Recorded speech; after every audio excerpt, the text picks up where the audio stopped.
nó từ đi. Ôi con mấy. Wow, anh này lột à. Anh nó từ đi nó tao mua. Này. Ôi bàn mui. Ây da. Tuyệt. Ây da. Đã chung mua tốt rồi. Đâu anh ấy, đờ máu rừng ban mình thiết. Thùng ban thông điện. Ban thùng. Tao như phải.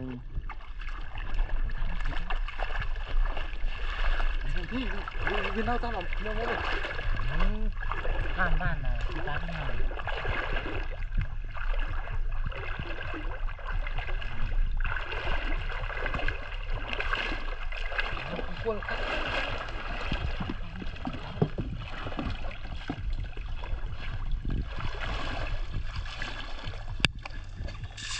Đây đâu. Nó làm cổ. Này. Không mà. Sẵn luôn. Wow. Chụp khăm không chụp. Khăm ơi chứ không. Ô khăm thưa đi. Ui. Kia về kia kìa. Không miền này bên này. Dạ. Gì một cái gì. Không. Gì mà đi kìa. Vậy nè. Đi bắt bí. Kinh chó.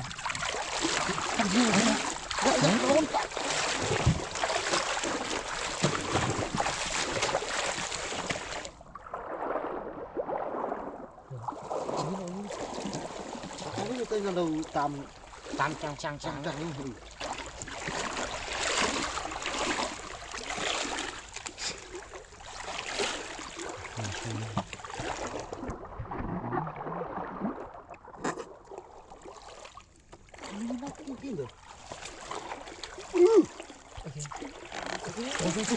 Về chặt, cho mình mua tiền này.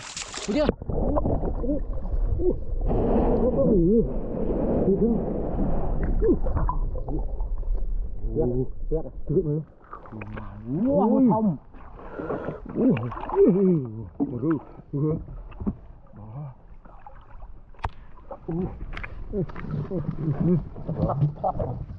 Bậy à? Còn một khi Em. Con mà rồi.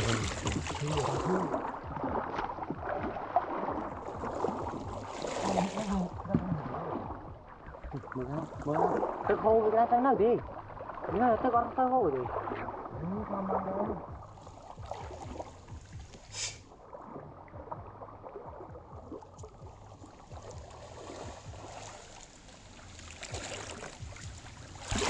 ui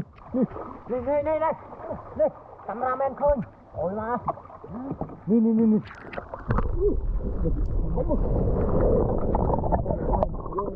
Ban mình.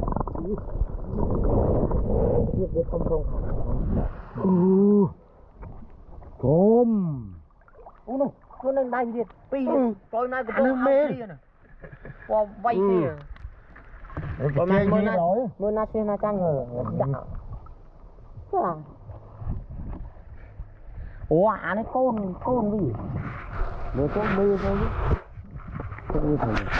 Anh ta biết nhưng đâu đã bà con đâu được tay đâu.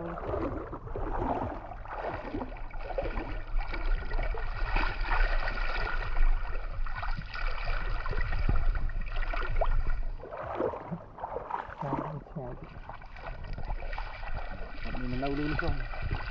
Oh ram. Itu ke ni mình mana. Nung heo ấy luôn. Cái nó. Này. Ôi hai mươi tiền tập bạc. Anh ấy mình nói xăm tích. Đi luôn. An. Ủa, anh không ghê. Wow. Cái miệt đi đỏ mình mưa. Kia bắp ăn gì nhỉ?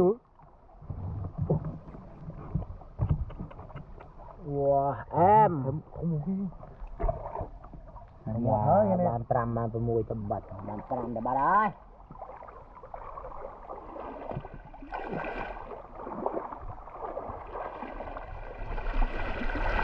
chỉ là cái thời chỉ cản thôi chứ nó Dạ, tức là hô bắn đây để gì? Đây đây gì? đạt mình qua một hồ cái hồ giờ cái nơi để Nó tôi chưa được. ui qua bị che đá rồi từng hồ bên nữ Cái nó kinh kìa rồi. ui em tò mò Không bị chưa mà rồi. em tuyệt mà vậy Anh đi con ăn quá. Anh đi con ăn kia này. plap plap plap plap plap plap plap Ê. Bàn man.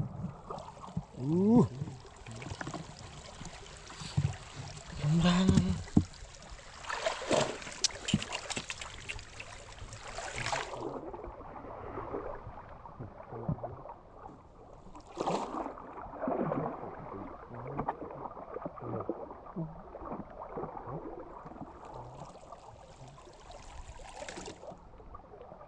Nó tức chưa còn miên nơi thế. mới căng này căng rồi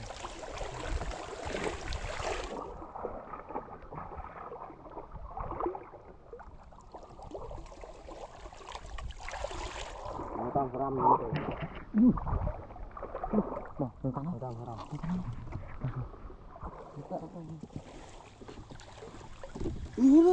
Nó ấy. một thiết à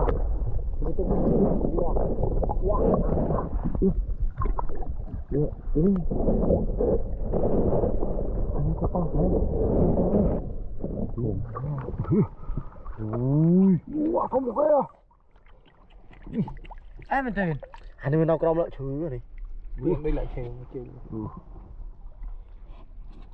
Vào đi. Lang flare bà thấy không? anh ấy việc anh ấy hay đáp này vì đáp chậm vì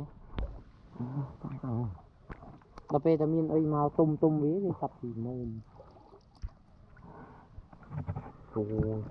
rồi chập mơ đi căn khi dùng chẹp này được rồi đi. Anh tu chính kia này. Mà cái anh ấy còn bưa lạ lồi. cọp sari mà cái túi sao cá chụp cái túi sao bữa xoài cái túi Rồi.